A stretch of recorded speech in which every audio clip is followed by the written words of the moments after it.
അപ്പോൾ മലയാളത്തിലെ രക്തനെല്ലി എന്നറിയപ്പെടുന്ന ഒരു ചെടിയാണിത്. ഇതിന് ഒരുപാട് ഇംഗ്ലീഷ് പേരുകളുണ്ട്. അക്രോസ് റീജിയൻസ് ഒരുപാട് വേറെ പേരുകളും ഉണ്ട്. അപ്പോൾ ഇംഗ്ലീഷിൻ്റെ പേരുകൾ കോമൺ ആയിട്ടുള്ള പേരുകൾ എന്താണെന്ന് വെച്ച് കഴിഞ്ഞിട്ടുണ്ടെങ്കിൽ ബ്ലഡ് ബെറി, പിന്നെ പീജിയൻ ബെറി, റോക്ക് പ്ലാന്റ്, കൊറാലിറ്റോ, baby pepper, ink berry, wild tomato എന്നൊക്കെയാണ്. പക്ഷേ വൈൽഡ് ടൊമാറ്റോ എന്ന് പറയുന്ന വേറൊരു ഫ്രൂട്ട് കൂടിയുണ്ട്. അത് എഡിബിൾ ആയിട്ടുള്ളൊരു ഫ്രൂട്ടാണ്. ഫ്രൂട്ടല്ല, അതൊരു വെജിറ്റബിൾ തന്നെയാണ്. കാട്ടുതക്കാളി എന്ന് പറയുന്നത്. പക്ഷെ അത് അല്ല, ഇത് ഡിഫറെൻ്റ് ആണ്. പിന്നെ ഇതിൻ്റെ വേറെ പേരുകൾ എന്ന് പറയുമ്പോഴേക്കും കൊറാലിറ്റോ എന്ന് പറഞ്ഞ് സ്പാനിഷിൽ വിളിക്കുന്നുണ്ട്. കാർമൈനും അക്വളിറ്റിലോ എന്ന് പറഞ്ഞിട്ടും സ്പാനിഷിൽ ഇതിന് പേരുണ്ട്. ഫ്രഞ്ച് ഭാഷയിൽ ഇതിനെ ഗ്രോസിലെ, പെറ്റൈറ്റ് ഗ്രോസിലെ എന്നൊക്കെയാണ് വിളിക്കുന്നത്. ജപ്പാനീസിൽ ജുസുസാങ്കോ എന്നാണ് വിളിക്കുന്നത്. ആഫ്രിക്കയിലാണെങ്കിൽ ഇതിനെ ബ്ലേഡ് ബേസി എന്നാണ് വിളിക്കുന്നത്. ബംഗാളിൽ ബൈന്ദില ഫുല എന്നുള്ള ഒരു പേരുണ്ട്. അപ്പോൾ പല റീജിയൻസിനും പല പേരുകളാണ് ഇതിനുള്ളത്. അതിൻ്റെ സയൻറ്റിഫിക് നെയിം എന്ന് പറയുന്നത് റിവിന ഹ്യൂമിലിസ് എന്നാണ്. അപ്പോൾ ഇനി ഇതിൻ്റെ ഒരു ചെറിയ പ്ലാൻ ഡിസ്ക്രിപ്ഷനിലേക്ക് വരാം. ഇത് ചെറിയൊരു ഷ്രബാണ്. ഒരു ഹൈറ്റ് എന്ന് പറയുമ്പോഴേക്കും ഒരു 0.4 to 2 മീറ്റർ വരെയും നീളം വയ്ക്കുന്ന ഒരു ചെറിയൊരു ചെടി. ലീവ്സ് ആണെങ്കിൽ കുറച്ച് വേവി ആയിരിക്കും. അപ്പോൾ നിങ്ങൾ കാണുന്ന മാതിരി തന്നെ ലീവ്സ് ഭയങ്കര ഒരു ഡിഫറെൻറ്റ് ലുക്കുള്ള ഒരു ലീവ്സാണ്. അത്യാവശ്യം നല്ല പച്ചയാണ്, നല്ല ഗ്ലോസി പച്ചയാണ്.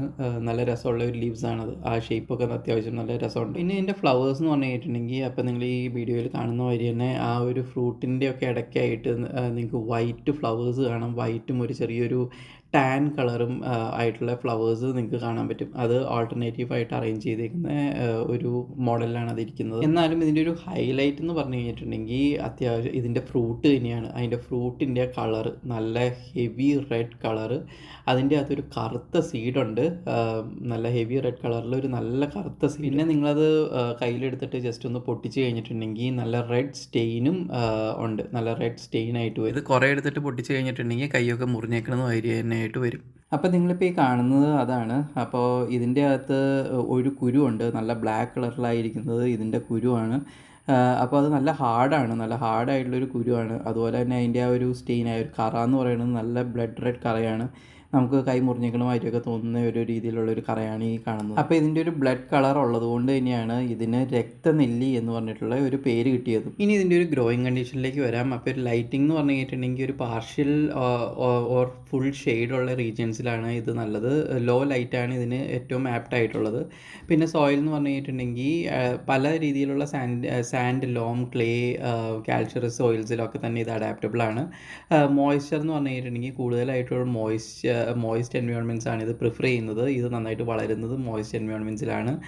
പക്ഷേ ഇത് ഡ്രോട്ട് ടോളറേറ്റ് ചെയ്യുന്ന ഒരു ചെടിയാണ്. അത്യാവശ്യം വരൾച്ചയൊക്കെ ഇത് ടോളറേറ്റ് ചെയ്യും. പ്രൊപ്പഗേഷൻ എന്ന് പറഞ്ഞു കഴിഞ്ഞിട്ടുണ്ടെങ്കിൽ സീഡ് വഴി തന്നെ, ഇപ്പോൾ നിങ്ങൾ ഈ കണ്ട കറുത്ത സീഡ് വഴി തന്നെയാണ് ഇത് പ്രൊപ്പഗേറ്റ് ചെയ്യുന്നത്. പിന്നെ അതുപോലെ തന്നെ കട്ട് ചെയ്ത് നട്ട് കഴിഞ്ഞിട്ടുണ്ടെങ്കിലും ഇത് പ്രൊപ്പഗേറ്റ് ചെയ്യും. ഇതിൻ്റെ ഒരു നേറ്റീവ് എന്ന് പറഞ്ഞു കഴിഞ്ഞിട്ടുണ്ടെങ്കിൽ southern USA, Mexico, central America, Caribbean, പിന്നെ ട്രോപ്പിക്കൽ സൗത്ത് അമേരിക്ക എന്നൊക്കെയാണ്. പക്ഷേ എന്നിരുന്നാലും ഇത് ഇന്ത്യയിലും സൗത്ത് ഈസ്റ്റ് ഏഷ്യയിലും പസഫിക് ഐലൻഡ്സിലും വേറെ ആഫ്രിക്കയിൽ പല പാർട്സിലും ഇത് കണ്ടുവരുന്നുണ്ട്. ഒരുപാട് കണ്ടുവരുന്നുണ്ട്. ഈ വീഡിയോ ഇപ്പോൾ എടുത്തേക്കുന്നത് ഇന്ത്യയിൽ, കേരളത്തിൽ നിന്നാണ് ഈ വീഡിയോ ഇപ്പോൾ എടുത്തേക്കുന്നത്. അപ്പോൾ ഇനി ബാക്ക് ടു അതിൻ്റെ ഫ്രൂട്ടിൻ്റെ ആ ഒരു ഇതിലേക്ക് വരാം. അപ്പോൾ അതൊരു മൈൽഡ്ലി സ്വീറ്റ് ആയിട്ടുള്ള ഒരു എർത്തി അണ്ടർടോൺസ് ഒക്കെ ഉള്ള ഒരു ഫ്രൂട്ടാണ്. പക്ഷേ ഇത് കൺസംഷന് നല്ലതല്ല. ഇത് വിഷമാണ്. ഇത് ടോക്സിക് ആണ്. അതായത് നോസിയ, വൊമിറ്റിങ്, ഡയറിയ എന്നിവയൊക്കെ ആയിരിക്കും ഇത് കൂടുതൽ കഴിച്ചാലുണ്ടാവുന്ന സിംറ്റംസ്. മനുഷ്യന് മാത്രമല്ല, പല നമ്മുടെ പെറ്റ്സിനും നമ്മുടെ പൂച്ചകൾക്കും പട്ടികൾക്കും ഒക്കെ ഇത് കഴിച്ചു കഴിഞ്ഞിട്ടുണ്ടെങ്കിൽ ഗ്യാസ്ട്രോ ഇൻറ്റസ്റ്റൈനൽ ഡിസ്ട്രസ്സുകൾ ഉണ്ടാവും. അപ്പോൾ ഇതിൻ്റെ അകത്തൊരു ടേസ്റ്റ് നോട്ട് കുറച്ച് സ്വീറ്റ് ആണെന്ന് പറഞ്ഞായിരുന്നല്ലോ. അപ്പോൾ ആ സ്വീറ്റ്നെസ് ആക്ച്വലി ഗാലക്ടോസ് എന്ന് പറഞ്ഞിട്ടുള്ളൊരു കണ്ടന്റ് കാരണമാണ്. അത് ആണ് ഇതിൻ്റെ അകത്തെ ഡൊമിനൻറ്റ് കാർബോഹൈഡ്രേറ്റ്. പിന്നെ ഇതിൻ്റെ അകത്തൊരു കോമ്പോസിഷൻ എന്ന് പറഞ്ഞു കഴിഞ്ഞിട്ടുണ്ടെങ്കിൽ ലിപ്പിഡ്സ് ആണ്. അപ്പോൾ കൂടുതലായിട്ടും ഇതിൻ്റെ അകത്ത് ഒലിക് ആസിഡും ലൈനോലിക് ആസിഡും പിന്നെ പാൽമാറ്റിക് ആസിഡ് ഒക്കെ തന്നെ അടങ്ങിയിട്ടുണ്ട്. നല്ല മോയ്സ്ചർ കണ്ടൻറ് ഉണ്ട്. ഒരു 84% മോയ്സ്ചറാണ്. ഫാറ്റ് കണ്ടൻറ് അടങ്ങിയിട്ടുണ്ട് 15%. ഡ്രൈ വെയ്റ്റ് ഫാറ്റാണ്. പിന്നെ ആൻറ്റി ഓക്സിഡൻറ്റ് കണ്ടൻസ് ആയ ഫിനോളിക് ആൻഡ് ഫ്ലേവനോയിഡ് കണ്ടൻസ് ഉണ്ട്. അത് മെയിനായിട്ടും ലീവ്സിലും സീഡ്സിലുമാണ് ഇത് ഉള്ളത്. പിന്നെ ഇതിന് ഒരുപാട് ട്രഡീഷണൽ ആൻഡ് മോഡേൺ മെഡിസിനൽ യൂസേജസും ഉണ്ട്. അതായത് മെയിനായിട്ട് വൂണ്ട് ഹീലിങ്ങിന്, എന്താ വെച്ചാൽ മുറിവുകളൊക്കെ ഉണങ്ങാനും ബ്രൂയിസസിനൊക്കെ എതിരെയായിട്ട് ഇത് നല്ല എഫക്റ്റീവാണ്.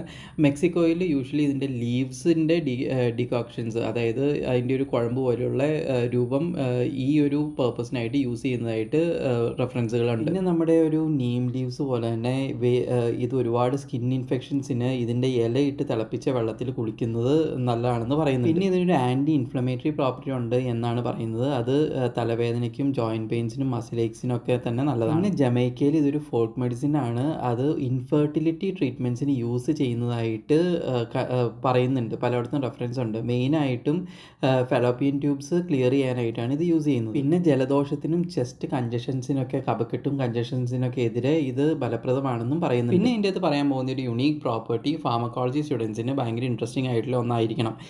കാരണം ഇതിൻ്റെ ഫ്രൂട്ട് എക്സ്ട്രാക്ട്സ്, അതായത് വിഷമാണെന്ന് ആദ്യം പറഞ്ഞ ഫ്രൂട്ട് എക്സ്ട്രാക്ട്സ് പല ക്യാൻസർ സെൽ ലൈൻസിലും സൈറ്റോടോക്സിറ്റി ഷോ ചെയ്യുന്നുണ്ട്. അതായത് ഇതിന് ഒരു high antioxidant and anti cancer potential ഉണ്ട് എന്നാണ് പലയിടത്തും കിട്ടിയേക്കുന്ന റെഫറൻസ്. എന്നിരുന്നാലും ഡയറക്റ്റ്ലി കൺസ്യൂം ചെയ്ത ഫ്രൂട്ട് കൺസ്യൂം ചെയ്താൽ അത് ടോക്സിക് തന്നെയാണ്. ഇനി ഇതിൻ്റെ ഒരു കൾച്ചറൽ സിഗ്നിഫിക്കൻസിലേക്ക് വരാം. അപ്പോൾ പല നേറ്റീവ് അമേരിക്കൻസിലും കരീബിയൻ കമ്മ്യൂണിറ്റീസിലും ഇതിൻ്റെ ആ ഒരു ഫ്രൂട്ടിൻ്റെ കറ ഒരു റെഡ് ഡൈ ആയിട്ട് യൂസ് ചെയ്യാം. ഒരുപാട് കോസ്മെറ്റിക്സിലും ഇതിൻ്റെ യൂസേജ് ഉണ്ട്. അത് ഫാർമസ്യൂട്ടിക് സ്റ്റുഡൻസിന് ഒരു ഇൻട്രസ്റ്റിംഗ് ഏരിയ ആയിരിക്കും. പിന്നെ ജമൈക്കയിൽ ഫെർട്ടിലിറ്റിക്ക് യൂസ് ചെയ്യുന്ന ഒരു മെഡിസിൻ ആയതുകൊണ്ട് തന്നെ ഇതിൻ്റെ ജമൈക്കയിൽ ഫെർട്ടിലിറ്റിയുടെ ഒരു സിമ്പിളായിട്ടാണ് ഇത് കണ്ടുവരുന്നത്. അപ്പോൾ ഒരുപാട് പൊട്ടൻഷ്യലുള്ള ഒരുപാട് ഏരിയാസിൽ വളരെ കോമൺ ആയിട്ട് കണ്ടുവരുന്ന ഒരുപാട് മെഡിസിനൽ യൂസേജസ് ഉള്ള ഒരു ടോക്സിക് പ്ലാന്റ് ആണ് ഇത്. ഡയറക്റ്റ്ലി കൺസ്യൂമബിൾ അല്ലെങ്കിലും മെഡിസിൻസിനായിട്ടും ഫാർമസ്യൂട്ടിക്കൽ സ്റ്റഡീസിനായിട്ടും ഇത് യൂസ് ചെയ്യാറുണ്ട്. അപ്പോൾ നിങ്ങൾക്ക് ഈ വീഡിയോ ഇഷ്ടപ്പെട്ടെങ്കിൽ ലൈക്ക് ചെയ്യുക, ഷെയർ ചെയ്യുക, സബ്സ്ക്രൈബ് ചെയ്യുക, കമൻറ്റ് ചെയ്യുക.